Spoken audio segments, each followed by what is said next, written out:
ወሳብ ሻምፕ እንዴት ናችሁ? ውድ የተወደዳችሁ የክለባችን የገና ነው እንዲሁም ደግሞ የትልቁና የሻምፒዮኑ ክለባችን አርሰናል ቤተሰቦች በሙሉ ዛሬ የተለያዩ የአርሰናል የዝውውር መረጃዎችን ይዘን መጥተናል። እነማን ሊነቁ ይችላሉ፣ እንዲሁም ደግሞ እነማንስ ሊመጡ ይችላሉ? ስማቸው እንግዲህ በስፋት እየተያዙ ያሉ ተጫዋቾች አሉ። ብሩኖ ጊማሬሽን ጨምሮ ፋብሪዚዮ ሮማኖ፣ ዴቪድ ኦርነስት፣ ሌሎችም በርካታ የመረጃ ምንጮች ስለዚህ ተጫዋች የተለያዩ መረጃዎችን ይዘው እየወጡ ይገኛሉ።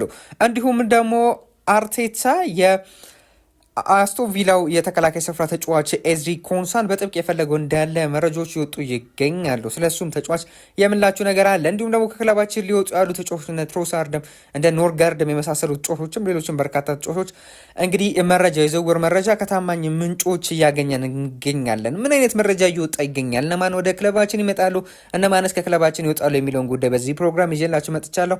እናንተ ደግሞ ውድ ተመልካቾቻችን ይህንን ቻናል ሰብስክራይብ በማድረግ ቪዲዮን እስከ መጨረሻ ድረስ በመከታተል ቪዲዮን ደግሞ ስንጀምር ሁላችንም ላይክ አድርገን በመጀመር እንግዲህ አብሮነታችሁን አሳዩን ስንል በትና እንጠይቃቸዋለን። እንደማትሳፍሩን እናምናለን።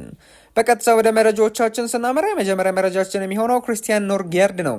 አርሰናል በዚህ ክረምት ለዴንማርካዊ አማካኝ ክሪስቲያን ኖርጋርድ የሚቀርቡ የዝውውር ጥያቄዎችን ለማዳመጥ ፈቃደኛ ሆነዋል። ክሪስታል ፓላስ ተጫዋቹን በቅርብ ከሚከታተሉ ክለቦች አንዱ ሲሆን ዝውውሩ ተጫዋቹ ለንደን ውስጥ በቋሚነት እንዲኖር ስለሚያደርገው ለኖርጋርድ ሳቢ አማራጭ ሆኗል። ሌሎች የፕሪሚየር ሊግ ክለቦችን ፍላጎት አሳይተዋል የሚል መረጃ ማድስ የተባለው የዴንማርክ ስፖርት ጋዜጠኛ ያስነበበን ይገኛል። ለተጫዋቹ ቅርብ የተባለው የዴንማርክ ጋዜጠኛ ምንድን ነው እያለው ተጫዋቹ ለንደን መቆየት ይፈልጋል የሚል መረጃ ነው ይዞ እየወጣ የሚገኘው። በተለይም ደግሞ ቤተሰቡ በለንደን በጣም ተስማምታቸዋል። ያንን ተከትሎ ተጫዋቹ በለንደን የሚገኙ ክለቦችን ምርጫው እንደሚያደርግ ነው እንግዲህ እየተነገረ የሚገኘው። በተለይም አሁን ሞስት ፕሮባብሊ እድል ያላቸው በለንደን ያሉ ክለቦች ናቸው። ነገር ግን ከለንደን ውጭ ያሉ የእንግሊዝ ፕሪሚየር ሊግ ቲሞችም ተጫዋቹን ይፈልጉታል። ፕላስ ደግሞ በባለፈው የጥር የዝውውር መስኮት ገና 6 ወር እንደሞላ ራሱ ተጫዋቹ ከወደ አያክስ እንዲሁም ደግሞ ከተለያዩ ሀገራት ከዴንማርክም ጭምር ማለት ነው የተለያዩ ቲሞች ለማስፈረም ከፍተኛ ፍላጎት ነበራቸው። ነገር ግን ተጫዋቹ አሁን ላይ በተለይም የለንደን ኑሮ እሱም ቤተሰቡን መስማማቱን ተከትሎ በለንደን ለመቆየት ወስነዋል። ነገር ግን የነ ክሪስታል ፓላስ በጣም እድል አላቸው ከሌሎቹ ክለቦች አንጻር ማለት ነው በለንደን ስለሚገኙ። ነገር ግን የማይሳካ ከሆነ በዛው በእንግሊዝም የሚቆይበት እድል እጅግ በጣም ሰፊ ነው። ከወደ ሳውዲ ያሉ ቲሞችም የናስፈርም ጥያቄ ሊያቀርቡ እንዳለም እንግዲህ መረጃዎቹ ይወጡ ይገኛሉ። ነገር ግን እስካሁን ድረስ ይፋዊ ጥያቄ አላቀረቡም። ነገር ግን ሊያቀርቡ እንዳለ የተለያዩ ታማኝ የተባሉ የመረጃ ምንጮች በተለይም ለተጫዋቹ ቅርበት ያላቸው የዴንማርክ ጋዜጦች እያስነበቡ ይገኛሉ። እስካሁን ድረስ ግን ክሪስቲያን ኖርጋርድ እንደተገለጸው በተለይም ታማኝ የተባለው ማርስ የተባለው የዴንማርክ ስፖርት ጋዜጠኛ ምንድን ነው ያለው ተጫዋቹ በለንደን መቆየት እንደሚፈልግና ክሪስታል ፓላስ ደግሞ የተጫዋቹን ቀልብ እንደሳበ ነው እንግዲህ በስፋት እየዘገበ የሚገኘው። ቀጣዩ መረጃችን የሚሆነው ደግሞ ሊያንድሮ ትሮሳርድ ነው። ሊያንድሮ ትሮሳርድ የቀረበው ትልቁና የተሻለው የዝውውር ጥያቄ ከቱርኩ ቤሺክታሽ ክለብ የመጣ ጥያቄ እንደሆነ ኤርሲን የተባለ የቱርክ ስፖርት ጋዜጠኛ እያስነበበን ይገኛል። በትላንትናው ዕለት በሁለቱ ወገኖች መካከል ይህ ማለት በሊያንድሮ ትሮሳርድ እና በቤሺክታሽ ወገኖች መካከል አዎንታዊ ውይይት ተደርጓል። ከዚህ ቀደም ከ4 የአውሮፓ ክለቦች የቀረቡ ጥያቄዎች በአርሰናል በኩል በቂ አይደሉም ተብለው ውድቅ ተደርገዋል። ቤልጅየም ኮከብ ወደ ሳውዲ አረቢያ የመዛወር ምንም አይነት ፍላጎትም እንደሌለው ነው ኤርሲን እያስነበበን የሚገኘው። ይህ ማለት ምን ማለት ነው? እንግዲህ ቤሺክታሽና አርሰናል ከተስማሙ ሰነባብተዋል። እንግዲህ በገንዘብ ጉዳይ፣ በአከፋፈል ጉዳይ፣ በሁሉም ረገድ ጉዳይ አርሰናልና ቤሺክታሽ ተስማምተዋል በሊያንድሮ ትሮሳርድ ጉዳይ ዙሪያ ማለት ነው። ነገር ግን ሊያንድሮ ትሮሳርድ እና ቤሺክታሽ እስካሁን ድረስ ምንም አይነት ስምምነትን አላደረጉም። ያው ተጫዋቹን በዓለም ዋንጫ ላይ የሚገኘው እንዲሁም ደግሞ የተጫዋቹ ኤጀንቶችም ጭምር ምንም አይነት ስምምነት ላይ አይገኙም አሁን ላይ። ነገር ግን በትላንትናው ዕለት አዎንታዊ የተባለ ውይይትን አድርገዋል። በደሞዝ ጉዳይ፣ በተለያዩ ጉዳዮች ላይ አዎንታዊ የሆነ ውይይት አድርጓል። ቀጣዩ መረጃችን የሚሆነው እንግዲህ ዳኒሎ ሳንቶስ ነው። አርሰናል የቦታፎጎን የ25 ዓመት አማካኝ ዳኒሎ ሳንቶስን ለማስፈረም ከተጫዋቹ ወኪሎች ጋር የመጀመሪያ ንግግር ጀምሯል። ማንቸስተር ዩናይትድም የተጫዋቹ ፈላጊ ነው። ቦታፎጎ መጀመሪያ ላይ 34 ሚሊዮን ፓውንድ ፈልገው የነበረ ቢሆንም ተጫዋቹ በዓለም ዋንጫ ላይ ብዙ የመጫወት እድል ስላላገኘ እንዲሁም ደግሞ በጨዋታ ላይ አሪፍ እንቅስቃሴን ስላላሳየ ዋጋው ለመቀነስ ፍቃደኛ ሊሆኑ ይችላሉ የሚል መረጃ ወደ ብራዚል እየወጣ ይገኛል። እንግዲህ ተጫዋቹ በክረምቱ የዝውውር መስኮት ከቦታፎጎ ይለቃል ተብሎ ከሚጠበቁ ተጫዋቾች መካከል አንዱ እንደሆነ ይታወቃል። በተለይም ደግሞ ተጫዋቹ መልቀቅ እንደሚፈልግ ነው መረጃዎች ይወጡ የሚገኙት። ያንን ተከትሎ ተጫዋቹ ላይ 34 ሚሊዮን ፓውንድ ለጥፈው ነበረ እንግዲህ ይህ ቦታፎጎ የተባለው ብራዚል ክለብ። ነገር ግን ተጫዋቹ በተለይም በብራዚል ብሔራዊ ቡድን ቢመረጥም አሪፍ የተባለ ባለፈው ውድድር ዘመን አቋምን ቢያሳይም ነገር ግን በብራዚል ብሔራዊ ቡድን የመሰለፍ እድልን አላገኘም። ለምሳሌ እንደና አዩብ ቡአድ የመሳሰሉ ተጫዋቾች እንግዲህ ከ50 ሚሊዮን ፓውንድ ወደ 100 ሚሊዮን ፓውንድ ዋጋቸው እንዴት ወደ ላይ እንደወጣ ይታወቃል። በዓለም ዋንጫ በመመረጣቸው ፕላስ ደግሞ በዓለም ዋንጫ ላይ ተሳትፎ መጫወትም ችለው አሪፍ የሆነ ብቃታቸውን በማሳየታቸው ምክንያት ሌሎችን በርካታ ተጫዋቾችን ልንጠቅስ እንችላለን። ነገር ግን ዳኒሎ ሳንቶስ ይሰለፋል ተብሎ ቢጠበቅም እንዲሁም ደግሞ አሪፍ እንቅስቃሴን ያሳያል ተብሎ ቢጠበቅም ነገር ግን ተቃራኒ ነው የሆነው። ያንን ተከትሎ እንግዲህ የተጫዋቹ ዋጋ ሊቀንስ እንደሚችል ነው መረጃዎቹ ይወጡ የሚገኙት። በተለይም ተጫዋቹ መልቀቅ መፈለጉንም ተከትሎ እንግዲህ በአነስተኛ ዋጋም ሊሸጡት ይችላሉ። ተጫዋቹ እንግዲህ በጣም አስገራሚ የሆነ ውድድር ዘመን ነው ባለፈው ውድድር ዘመን ያሳለፈው 31 ጨዋታዎችን አድርጎ 3 ጎሎችን 4 አሲስቶችን ማድረግ ችሏል። እንዲሁም ደግሞ በብራዚል ሊግ ውስጥ እጅግ በጣም ምርጥ ከተባሉ የአማካኝ ስፍራ ተጫዋቾች ተደርጎ ይቆጠራል። በጣም አስገራሚ የሆነ ተጫዋች ነው። 25 ዓመቱ ላይ የሚገኘው ሜትር ከ77 ይረዝማል። የተከላካይ አማካኝ ዲፌንሲቭ ሚድፊልድ ቦታ ላይ እንዲሁም ደግሞ በሴንትራል ሚድፊልድ ቦታ ላይ መጫወት የሚችል እጅግ በጣም አስገራሚ የሆነ ተጫዋች ነው። ኳስ መንጠቅን፣ ቦል ዊኒንግ፣ ጠንካራ ታክልን መውረድ፣ ከፍተኛ ወርክ ሬትን፣ ኳስን ወደፊት ማጓጓዝ በተለይም ፕሮግሬሲቭ ኬሪንግን ማለት ነው። እንዲሁም ደግሞ ጥሩ አጭርና ረጅም ፓሶችን ማድረግ፣ ጨዋታን ከኋላ ማስጀመር የሚችል እጅግ በጣም ግሩም የሆነ አማካኝ ነው። የእግር ኳስ ህይወቱን የጀመረው በፓልሜራስ ሲሆን እንግዲህ ፓልሜራስ ውስጥ እጅግ በጣም አስገራሚ የሆነ ብቃትን በማሳየት ኖቲንጋም ፎረስቶች አስፈርሞት ነበር። ነገር ግን በኖቲንጋም ፎረስት እንድትጠብቀው አይነት ብቃትን ባለማሳየቱ ምክንያትና በአንዳንድ የቤተሰብ ኬዝ ምክንያት ወደ ብራዚል እንደተመለሰ ይታወቃል። ወደ ቦታፎጎ እንደተመለሰ ይታወቃል። አሁን ደግሞ ሁሉም ነገር በሚገባ አሻሽሎ ሁሉንም ነገር አስተካክሎ የቤተሰቡንም ኬዝ ሁሉም ነገር አስተካክሎ እንዲሁም ደግሞ ብቃቱም ተመልሶለት እንግዲህ አሁን ላይ ወደ እንግሊዝ ፕሪሚየር ሊግ መምጣት እንደሚፈልግ ነው መረጃዎች ሲወጡ የሚገኙት።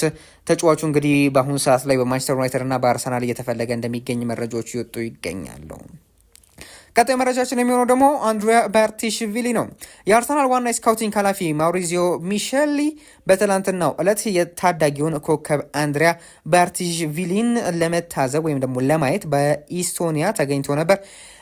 ሚሼል ታዳጊው ከፍሎራ ታሊን ጋር ባደረገው ጨዋታ ባሳየው ብቃት እጅግ ተደንቋል። አርሰናልና ሊቨርፑል ለዚህ በከፍተኛ ደረጃ ለሚገመተው ታዳጊ ይፋዊ የውል አቅርቦት ለወኪሎቹ አቅርበዋል የሚል መረጃ ጆቲም እያስነበበን ይገኛል።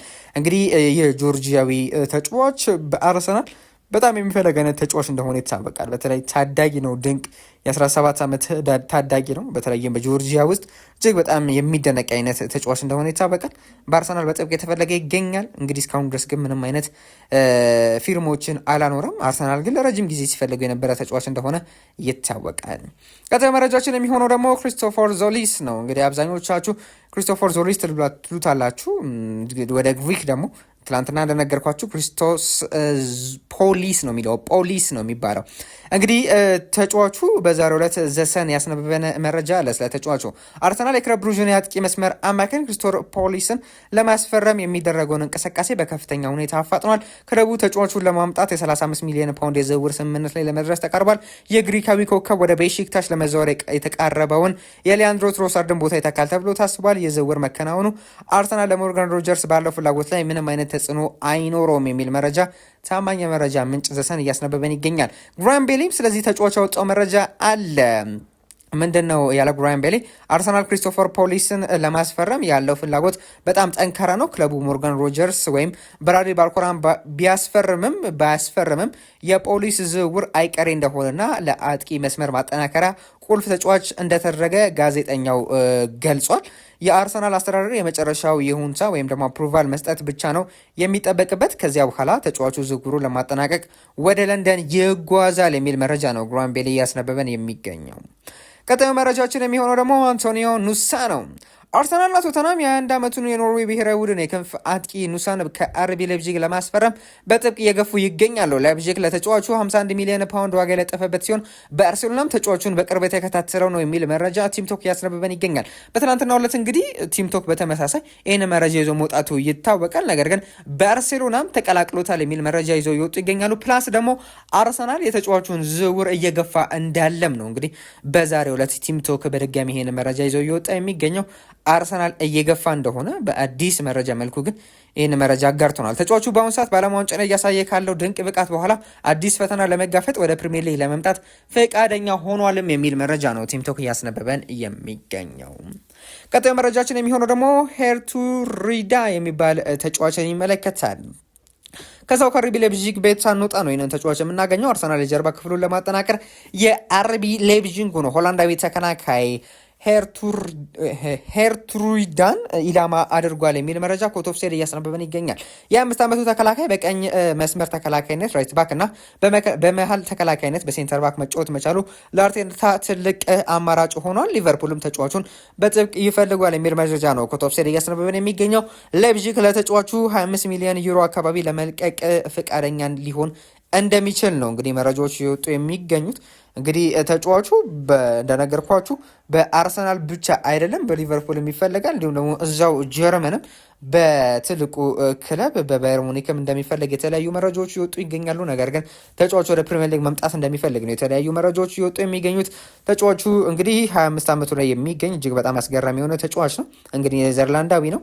እንዲሁም ደግሞ ተጫዋቹ በራይት ባክ በኩል እንደነገርኳችሁ በሴንተር ባክ በኩል እንዲሁም በዲፌንሲቭ ሚድፊልድ በኩልም መጫወት የሚችል እጅግ በጣም አስገራሚ ተጫዋች ነው። እንግዲህ የሚያስገርም ቁጥራዊ መረጃም አለው። 42 ጨዋታዎችን ባለፈው ውድድር ዘመን መጫወት ችሏል። 3450 ደቂቃዎችን ማለት ነው። ይህ ተጫዋች እጅግ በጣም አይጎዳም የሚባል አይነት ተጫዋች ነው። ለአርሰናል ደግሞ ይሄ እጅግ በጣም ጠቃሚ ይመስለኛል። ምክንያቱም ደግሞ የባለፈው ውድድር ዘመን ያልተጎዱ ጥቂት ተጫዋቾች ብቻ እንደሆኑ ይታወቃል ለአርሰናል ከሚጫወቱ ተጫዋቾች መካከል። ስለዚህ እንደዚህ የማይጎዱ ተጫዋቾችን ማስፈረም ለአርሰናል እጅግ በጣም ጠቃሚ ይመስላል። ይህ የአርቢ ሌፕዚጉ ተከላካይ ደግሞ በተመሳሳይ ከማይጎዱ ተጫዋቾች መካከል አንዱ እንደሆነ ይታወቃል። እንግዲህ በርካታ ጨዋታዎችን አይጎዱም የሚባል አይነት ተጫዋች ሳይሆን በርካታ ጨዋታዎችን ሳይጎዱ ከሚጫወቱ ተጫዋቾች መካከል በተለይ በቡንደስሊጋ ስማቸው ከሚጠሩ መካከል አንዱ እንደሆነ ይታወቃል። በርካታ ደቂቃዎችም ከተጫወቱ የአርቢ ሌፕዚግ ተጫዋቾች መካከል ቶፕ 3 መካከል እንደሆነ ይታወቃል። ቀጣዩ መረጃችን የሚሆነው ደግሞ ኤዝሪ ኮንሳ ነው። ማትሎ የተባለው የዴሊ ቴሌግራፍ ጸሐፊ ስለ አርሰናል በዛሬው ዕለት በተለይም ስለ ኤዝሪ ኮንሳ ያወጣው መረጃ አለ። ምንድን ነው እያለው? የአርሰናሉ አሰልጣኝ ሚኬል አርቴታ በኤዝሪ ኮንሳ ብቃት እጅግ በጣም የተደነቀ ሲሆን ተጫዋቹን በአርሰናል የዝውውር መዝገብ ትራንስፈር ሊስት ላይ እንዲካተት አድርጓል የሚል መረጃ ይዞ ይወጣ ይገኛል። እሱም ብቻ አይደለም። ፉትቦል ኢንሳይደር ደግሞ በተመሳሳይ አስቶን ቪላ በእንግሊዛዊው ተከላካይ ኤዝሪ ኮንሳ ላይ ከአርሰናል እየመጣ ያለው ፍላጎት ለማክሸፍ እና ተጫዋቹን በቪላ ፓርክ ለማቆየት ቆርጧል። አሰልጣኝ ኡናይ ኤምሬ ኮንሳን የወደፊት እቅዳቸው ዋና አካል አድርጎታል የሚል መረጃ ደግሞ ፉትቦል ኢንሳይደር እያስነበበን ይገኛል። ኮንሳ ከቪላ ጋር ገና የ2 ዓመት ውል የቀረው በመሆኑ ክለቡ የሚመጣውን ማንኛውም ጥያቄ ውድቅ ለማድረግ ተዘጋጅቷል የሚል መረጃ እየወጣ ይገኛል። ነገር ግን አርሰናል ይህንን ተጫዋች በጣም የሚፈልገው ይሄ ያላል ገግሞ የምፈልገው አይነት ተጫዋች ነው ብሎ የያዘው ተጫዋች ባይሆንም ነገር ግን እንደ አማራጭነት ተይዟል ነው እያሉ የሚገኙት የተለያዩ የመረጃ ምንጮች። ከፍተኛ ገንዘብ ሊጠይቁ ይችላሉ አስቶን ቪላዎች በተመሳሳይ። እንዲሁም ደግሞ ተጫዋቹ ወደ አርሰናል ከመጣ በኋላ ቋሚ መሆን ይፈልጋል። ያንን ስንመለከት እንግዲህ ተጫዋቹ የሚመጣበት እድል አነስተኛ ነው ማለት እንችላለን። ነገር ግን በትንሽ ገንዘብ እሺ ካሉ አስቶን ቪላዎች ፕላስ ደግሞ ተጫዋቹ ቋሚ እንደማይሆን ተረጋግጦ የሚመጣ ከሆነ እንግዲህ ለአርሰናል ጠቃሚ ተጫዋች ሆኗል ተብሎ ይጠበቃል። ተጫዋቹ ቢመጣ እንኳን በራይት ባክ በኩል መጫወት ይችላል፣ እንዲሁም ደግሞ በሴንተር ባክ በኩል መጫወት ይችላል። ለአርሰናል እንግዲህ ትክክለኛ ባክአፕ ይሆናል ብዬ አስባለሁ። ነገር ግን የተጫዋቹ ዋጋ አሁን ላይ እስከ 60 ሚሊዮን ዩሮ ድረስ የሚገመት አይነት ተጫዋች እንደሆነ ይታወቃል። እንግዲህ ያንን ተከትሎ ተጫዋቹ ወደ አርሰናል የሚመጣበት እድል አነስተኛ ነው ማለት እንችላለን። ተጫዋቹ እንደነገርኳችሁ በሴንትራል ባክ እንዲሁም ደግሞ በራይት ባክ በኩል መጫወት የሚችል ሜትር ከ83 የሚረዝም 28 ዓመቱ ላይ የሚገኝ በባለፈው ውድድር ዘመን 49 ጨዋታዎችን ማድረግ እየቻለ እንዲሁም ደግሞ 3 ጎሎችና 1 አሲስትን ማድረግ ችሏል። 16 ክሊንሺቶችን ማስመዝገብ ችሏል። እንዲሁም ደግሞ 5 ቢጫ ካርዶችን ተመልክቷል። እጅግ በጣም ፈጣን ነው። ጥሩ ፖዚሽኒንግ የሚይዝ ቦታ አያያዝ በጣም አሪፍ የሆነ ተጫዋች ነው። በአየር ላይ ኳሶች ጥሩ ብቃት ያለው ተጫዋች ነው። እንግዲህ በአርሰናል እየተፈለገ ያለ ተጫዋች ነው። ነገር ግን በክረምቱ የዝውውር መስኮት እኔ በግሌ ወደ አርሰናል ይመጣል የሚል እምነት የለኝም። እስቲ እናንተን ሀሳብ አስተያየት በኮሜንት ላይ ብታሳውቁ እጅግ ደስ ይለኛል። ቀጣዩ መረጃችን የሚሆነው ደግሞ ኮንስታንቲኖስ ማቭሮፓኖስ ነው። የ28 ዓመቱ የቀድሞ የአርሰናል ተከላካይ ማቭሮፓኖስ ከበርካታ የፕሪሚየር ሊግ እና የአውሮፓ ክለቦች ፍላጎት እየቀረበለት እናው አርሰናል ተጫዋቹን ቢያደንቀውም በአሁኑ ሰዓት ክለቡ በቀኝ እግር ተከላካዮች የተጨናነቀ ዌል ስቶክድ በመሆኑ ዝውውሩ የመሆኑ እድሉ እጅግ በጣም ጠባብ ነው። ነገር ግን ተጫዋቹ ለአርሰናል ራሱን አቅርቧል የሚል መረጃ ነው ስካይ ስፖርት ይዞ እየወጣ የሚገኘው።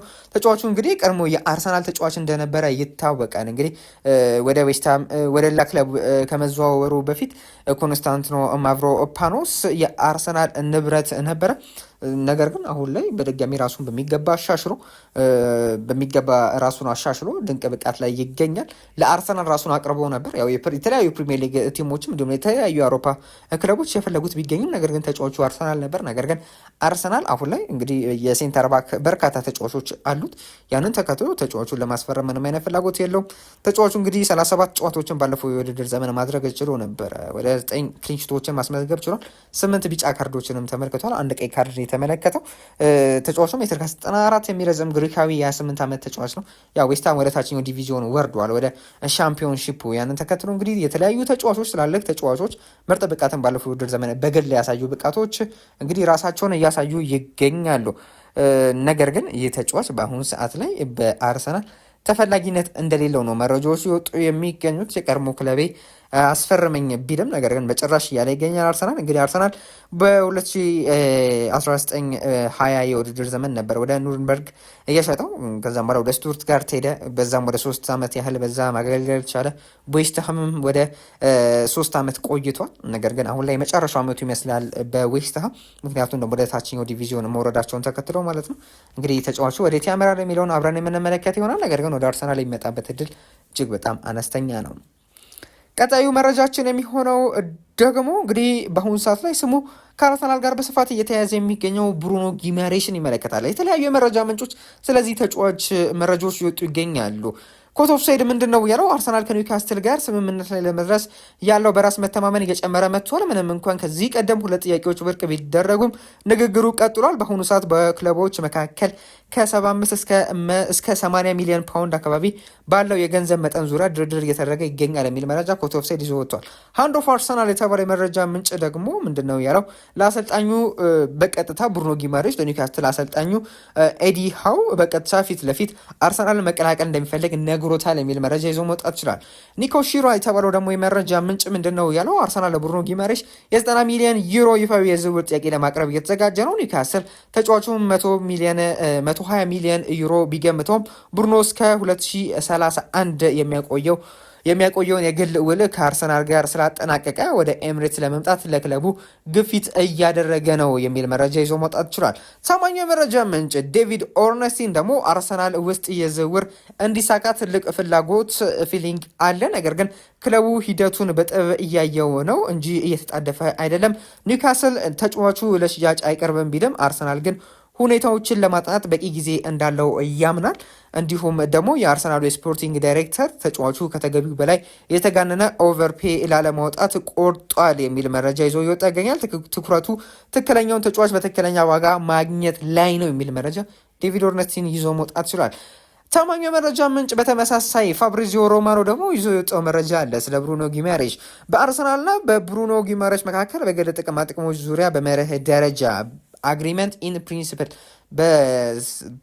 በንግግር ዙሪያ ማለት ነው በቃል ደረጃ ከስምምነት ደርሰዋል የሚል መረጃ ነው ሮማኖ የገለጸው።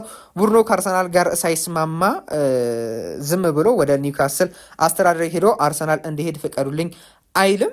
ምክንያቱም ደግሞ እንደዚህ አይነት ፕሮፌሽናል ተጫዋች የለም።